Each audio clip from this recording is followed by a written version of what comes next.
आज हम लोग देखेंगे प्रोबेबिलिटी।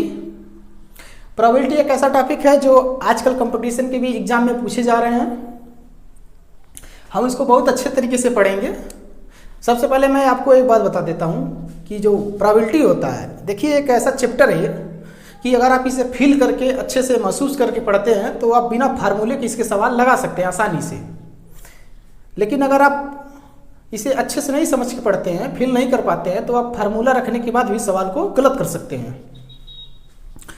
प्रोबेबिलिटी होता क्या है? प्रोबेबिलिटी देखिए, इसको अगर सही से डिफाइन किया जाए तो प्रोबेबिलिटी का असली मीनिंग, असली मतलब यही है कि जब भी कोई चीज़ बार बार होती है तो हम उस पर आधारित ये कह देते हैं कि ये चीज़ आगे भी हो सकती है। यही प्रोबेबिलिटी होता है। जैसे मान लीजिए कि कल बारिश हुआ, परसों बारिश हुआ, 4-5 दिन से लगातार बारिश हो रहा है। अगर हम आपसे पूछे आज बारिश होगी क्या, तो आप बोलेंगे हाँ सर हो सकती है, आज बारिश हो सकती है। लेकिन अगर यही हम आपसे मई जून के महीने पूछें, 2 महीने से बारिश नहीं हुआ है, अगर हम पूछें आपसे कि क्या बारिश होगा, तो आप कहेंगे सर कैसी बात करते हो आप, 2 महीने से बारिश नहीं हुई है तो बारिश कहाँ होगी। लेकिन बारिश हो भी सकती है, मौसम का क्या भरोसा। इसका मतलब ये नहीं कि बारिश नहीं होगा, लेकिन बारिश न होने की चांस ज़्यादा है, जबकि होने का चांस बहुत कम है मई जून के महीने यानी गर्मी के महीने में। तो प्रोबेबिलिटी वही होता है कि ये एग्जैक्ट इन्फॉर्मेशन नहीं बताता है। प्रोबेबिलिटी ये बताता है कि उस काम को होने की संभावना कितना है ना। तो जब भी कोई चीज़ बार बार होती है तो हम उस पर यही बोल देते हैं, उसको देखकर उसे एनालाइज करके बोलते हैं कि हाँ ये चीज़ आगे भी हो सकता है। ठीक है। प्रोबेबिलिटी हम अपने जीवन में डेली यूज करते हैं, सब लोग यूज करते हैं अपनी लाइफ में। लेकिन तो प्रोबेबिलिटी का जो सबसे पहले किसी ने पेपर रिलीज किया था, पब्लिश किया था, तो यूरोप के साइंटिस्ट थे वो। ठीक है। तो उसका नाम था लाप्लास। हालांकि बहुत सारे साइंटिस्ट थे जो इसके बारे में पता लगा रहे थे, लेकिन लाप्लास ने सबसे पहले पेपर रिलीज किया था। उसने प्रोबेबिलिटी के बारे में बताया था। ऐसा नहीं है कि प्रोबेबिलिटी उन्होंने जब बताया उसके बाद ही हम यूज करते हैं, यानी उनके पहले हम यूज करते थे, अपने डेली लाइफ में यूज करते हैं हम प्रोबेबिलिटी। जैसे मान लीजिए हम क्या करते हैं कि अगर मान लीजिए कोई शख्स स्वस्थ व्यक्ति है, आप कोई एक बीमार व्यक्ति हॉस्पिटल में भर्ती है, तो हम क्या कहते हैं, जब कोई आदमी बहुत ज़्यादा बीमार रहता है तो हम कहते हैं कि उसके जीने की प्रोबेबिलिटी संभावना बहुत कम है। लेकिन अगर कोई स्वस्थ आदमी को दौड़ रहा है, ठीक है, मॉर्निंग में, आप उससे ये नहीं ना कह सकते हैं कि इसके जीने की प्रोबेबिलिटी बहुत कम है। क्यों? क्योंकि वो स्वस्थ है। ठीक है।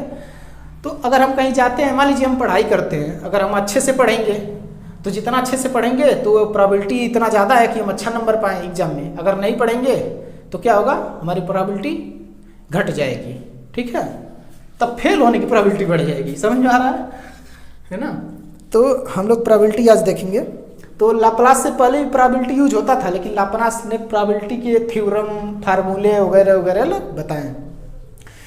देखिए कोई भी जो नियम होता है, सबसे पहले आप इसको समझिए। एक बात लोगों के दिमाग में बहुत मतलब एक गलत चीज़ बैठी हुई है लोगों के दिमाग में। उनको ये लगता है कि जो चीज़ साइंटिस्ट ने बताया है, साइंटिस्ट ने जो नियम ने जो थ्योरम बताए हैं, उसके बेसिस पे, उसके आधार पे दुनिया चलती है। उनको लगता है कि जो नियम उन्होंने बना दिया उस हिसाब से दुनिया में काम होता है।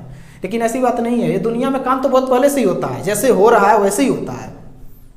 लेकिन साइंटिस्ट ने क्या किया, इसे ऑब्जर्व करके बता दिया कि ऐसा ऐसा होता है, तो इसीलिए हम उसे साइंटिस्ट कहते हैं। साइंटिस्ट और आम आदमी में यही फर्क होता है कि आम आदमी का काम जब हो जाता है तो बस यही देखता है मेरा काम हो गया, उससे कोई मतलब नहीं है। लेकिन जो साइंटिस्ट होते हैं वो क्या करते हैं, अगर उनका कोई काम हो जाता है तो वो देखते हैं कि हमारा काम ऐसे क्यों हुआ, क्यों इस तरीके से नहीं हुआ, क्यों अलग तरीके से नहीं हुआ, ऐसा ही क्यों हुआ। वो हर चीज़ को ऑब्जर्व करते हैं। और जो व्यक्ति हर चीज़ को ऑब्जर्व करता है, उसको समझता है, उसी को हम साइंटिस्ट कह देते हैं। ठीक है। तो चलिए हम ये समझते हैं कि आखिर इन्होंने ऐसा क्या किया लाप्लास ने।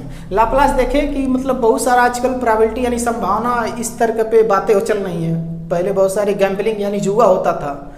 तो जुआ में ऐसा होता था कि कोई व्यक्ति 4 बार जीतता था तो दूसरा व्यक्ति 1 बार हारता था। कोई व्यक्ति जो है 10 बार हारता था, 1 ही बार जीतता था। कोई व्यक्ति है जो है 10 बार जीतता था और 10 बार हारता था।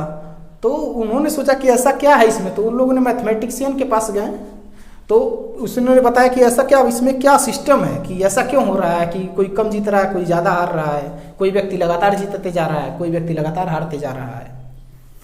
तो तब उस समय साइंटिस्ट या जो मैथमेटिशियन थे उन लोगों के दिमाग में ये बात आई। तो उन्होंने क्या किया, एक्सपेरिमेंट देखा। उन्होंने देखा कि जो एक्सपेरिमेंट होते हैं, एक्सपेरिमेंट दो तरह के होते हैं, है ना।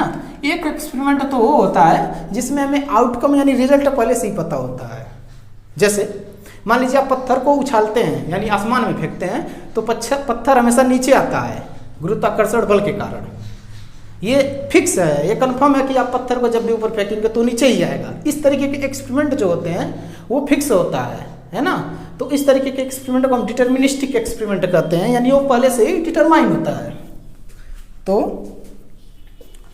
जिसमें आउटकम या रिजल्ट पहले से ही पता होता है, यानी पहले से ही पता होता है, उस तरीके के एक्सपेरिमेंट को हम क्या बोलते हैं, डिटर्मिनिस्टिक एक्सपेरिमेंट। Deterministic experiment. और ऐसे एक्सपेरिमेंट जिसमें आउटकम या रिजल्ट का पता नहीं होता है तो उस तरीके के एक्सपेरिमेंट को हम बोलते हैं रैंडम एक्सपेरिमेंट। रैंडम एक्सपेरिमेंट जो होता है उसी को हम प्रोबेबिलिटी कहते हैं, है ना। उसी में हम प्रोबेबिलिटी का यूज कर सकते हैं, है ना। तो जिसमें आउटकम, है ना, आउटकम या रिजल्ट का पता नहीं होता है, पता नहीं होता है, ये नहीं कंफर्म होता है कि क्या होगा, है ना। उस तरीके के एक्सपेरिमेंट को हम बोलते हैं रैंडम एक्सपेरिमेंट। ठीक है। अब जो प्रोबेबिलिटी होता है वो हमेशा रैंडम एक्सपेरिमेंट के लिए लगता है, डिटर्मिनिस्टिक के नहीं, क्योंकि डिटर्मिनिस्टिक में तो कंफर्म है कि होना ही है ना, उसमें 100% की गारंटी होती है। लेकिन रैंडम एक्सपेरिमेंट हमको नहीं पता होता है कि क्या हो सकता है। जैसे मान लीजिए अगर हम सिक्के को उछालें, ऊपर फेंकें, तो क्या आप बता सकते हैं कि वो हेड आएगा कि टेल आएगा? नहीं बता सकते हैं। तो उस तरीके के एक्सपेरिमेंट जिसमें हम एग्जैक्ट आउटकम या रिजल्ट नहीं बता सकते हैं कि क्या आने वाला है, उस तरीके के एक्सपेरिमेंट को हम बोलते हैं रैंडम एक्सपेरिमेंट। जैसे मान लीजिए अगर हम आपसे पूछें कि हम छत पर से कूद रहे हैं तो हम ऊपर जाएंगे कि नीचे जाएंगे, तो आप क्या बोलेंगे कि सर आप पागलों जैसी हरकत कर रहे हो, अरे छत पर से कूदोगे तो नीचे ही आओगे, जाहिर सी बात है। तो डिटर्मिनिस्टिक एक्सपेरिमेंट हो गया, यानी जिस चीज़ का पता हमें पहले से होता है कि ये होना ही है। रैंडम एक्सपेरिमेंट क्या होता है, वो जिसमें हमें आउटकम का पता नहीं होता है। ठीक है। तो इसी चीज में हम प्रोबेबिलिटी का यूज कर सकते हैं। प्रोबेबिलिटी का यूज हम किस में करते हैं, रैंडम एक्सपेरिमेंट। ऐसे एक्सपेरिमेंट जो रैंडम होते हैं, जिसमें हमें पता नहीं होता है, ठीक है, उसमें हम प्रोबेबिलिटी का यूज कर सकते हैं। और इसमें प्रोबेबिलिटी यूज करने का कोई मतलब ही नहीं है, ठीक है। आज जो प्रोबेबिलिटी होता है उसे हम एक्चुअली पी से डिनोट करते हैं, और प्रोबेबिलिटी जो होता है वो हमेशा 0 से 1 के बीच में होता है ना। किसी भी चीज की प्रोबेबिलिटी अगर 1 है इसका मतलब वो कन्फर्म है, वो होना ही है, वो फिक्स है, ठीक है। इसीलिए हम प्रोबेबिलिटी को 1 के बराबर नहीं कर सकते। जब हम प्रोबेबिलिटी को 1 के बराबर लिख देते हैं तो वो हो जाता है, जब प्रोबेबिलिटी 1 के बराबर लिख देते हैं वो डिटर्मिनिस्टिक हो जाता है, यानी कन्फर्म, फिक्स कि होना ही है, पक्का। लेकिन रैंडम एक्सपेरिमेंट में क्या होता है, प्रोबेबिलिटी हमेशा 0 से 1 के बीच में हो सकता है, ठीक है, इसमें गारंटी नहीं हो सकती है, ठीक।